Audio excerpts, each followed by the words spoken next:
Well, it's Monday morning and we have a slab to build on. Our second garage, see the first one's over there.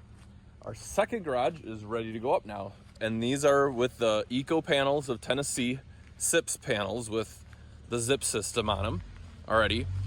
They're zip sips. We already got the one up. It's looking good and we're ready to go on number 2. So Alex is over there just getting the truss jibs set up so we can move these trusses, because when the truss truck came and dropped them off, this was the easiest place. He just stayed right on the road, plopped them right in front of our garage, no problem. We have a machine, we can move them.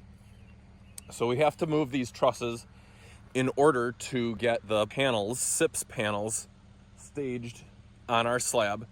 And once we have those staged, then we will be able to get all the walls up and then we're good to go. But before we get the panels on there, we need to square it up, snap lines, and get our plates down.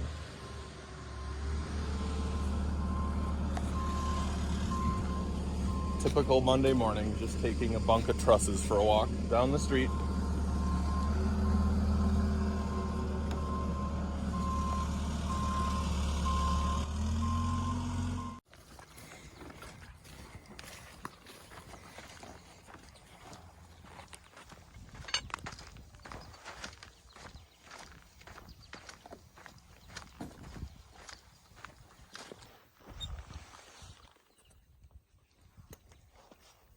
So in our squaring process, we were off by just a little bit. And so I ended up snapping another line. I got a green snap line because in the past we've done multiple red lines and then we have to all remember which line we go to, and that can get pretty annoying, actually. It wasn't off much, but enough to snap a new line. And once again, these treated plates, 2x6, 5.5 inches, they get ripped down to 4.5 inches, which is our overall width of our SIP panel. So that's what's going to be contacting the concrete. And then we go, with a 2x4 plate on top of that, same as we did the other garage. And that'll connect the SIP panel to the treated plate. So that's what we're doing now, ripping plates.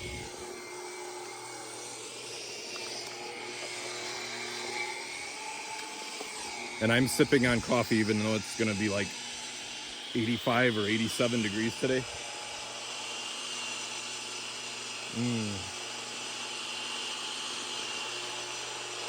I'm already starting to sweat.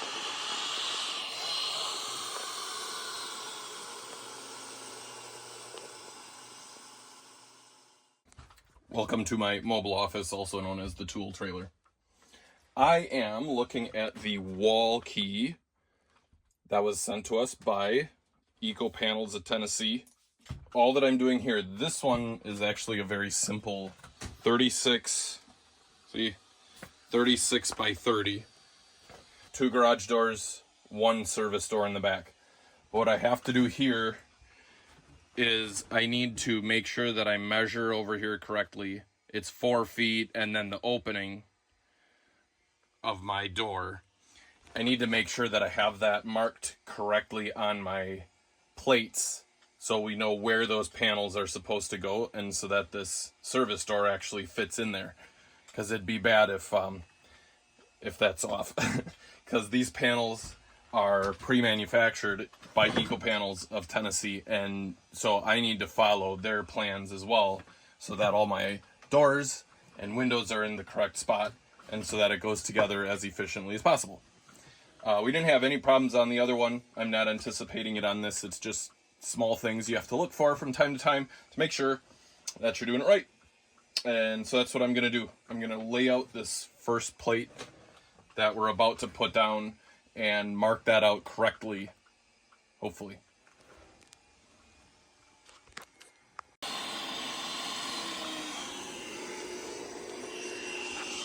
There we go. 4 foot.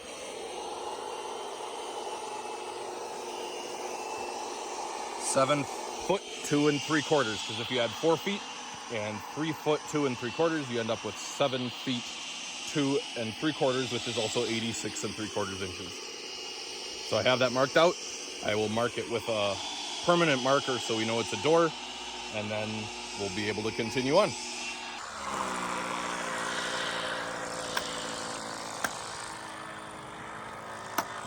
I almost dropped the camera. So we're applying the sill seal as a capillary break between the concrete and the treated plate. And then we're putting in these 7-inch galvanized redheads to hold this thing down. It's a code thing. I don't think it's going anywhere. After I get those redheads in, I'm just rattling it in with the impact to tighten it down. I actually looked at a garage one time for repair, and they actually had, for the bottom plate, it was not a treated plate, and it was on a slab. And no joke, they had put like construction adhesive on the bottom of their regular plate, and there was not one fastener into the slab for the entire garage. And I had to laugh. And then I scratched my head, and then I shook my head, and then I laughed again, because I'm not really sure how that works out, and it didn't work out well for whoever had built that garage. So make sure we do things the right way.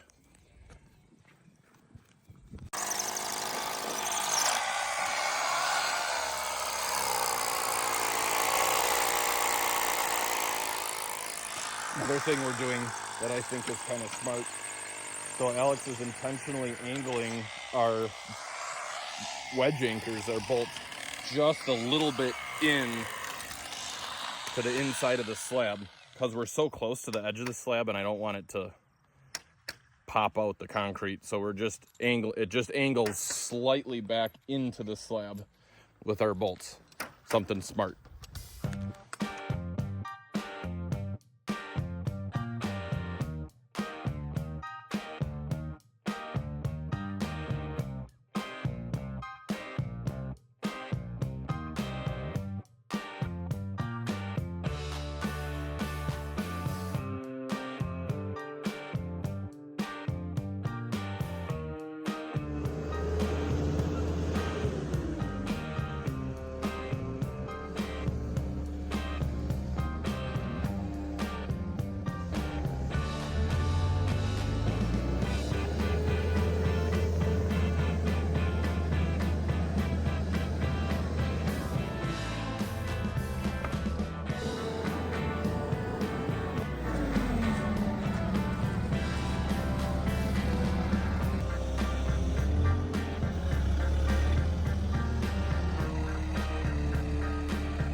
Within seconds of dropping that bunk, and I already have crap on the horizontal surface.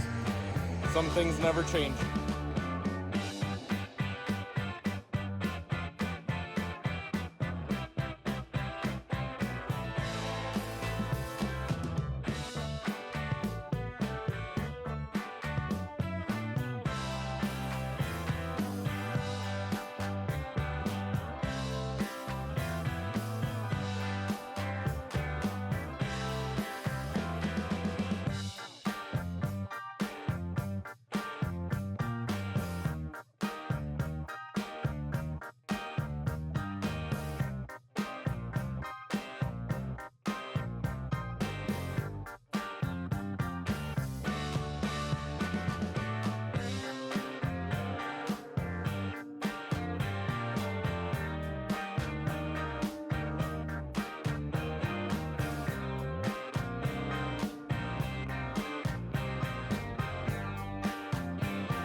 All right, so I was up on some scaffolding, innocently planing down the top of one of these SIPS panels, and Michael and Josh told me that a bird opened up on my truck.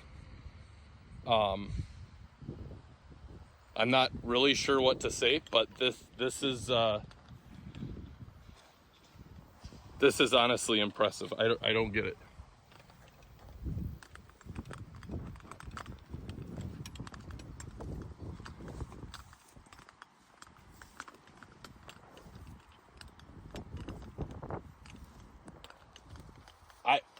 I'm pretty sure it had to have been a flock of birds. Alex lied to me and said it was one bird. I'm not sure. Look at him over there. Big fat liar. He said this was one bird that pooped and then did a U-turn and pooped again. I'm not really sure what to believe. I'm thinking maybe the guys had like a 5-gallon pail of bird poop saved up just for this occasion. The other thing I thought of is maybe there was an airplane that opened up, you know, the sewer pit or something as it flew over. But this is kind of unbelievable, actually. This is hilarious. Wait, did it get inside? Oh, yucky. Well, I guess maybe I need a car wash. So I think we found the culprit. Alex pointed out to me a bird that was flying along the channel over here behind us is the channel between two lakes, and it was a pelican. We don't have a lot of pelicans around here, but there is a lake not too far away called Pelican Lake, and I know that they definitely live over there, some bigger lakes and stuff like that. So apparently it was a pelican, and I think he had a stomachache.